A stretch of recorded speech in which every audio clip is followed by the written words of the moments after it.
அழகு நம்மாள் யாவும் அழகே.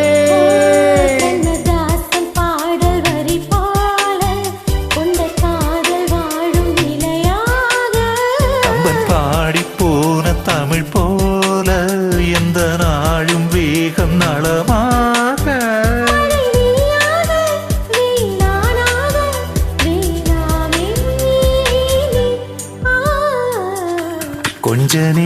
கொஞ்ச நேரம் கொஞ்சி பேசக்கூடாதா?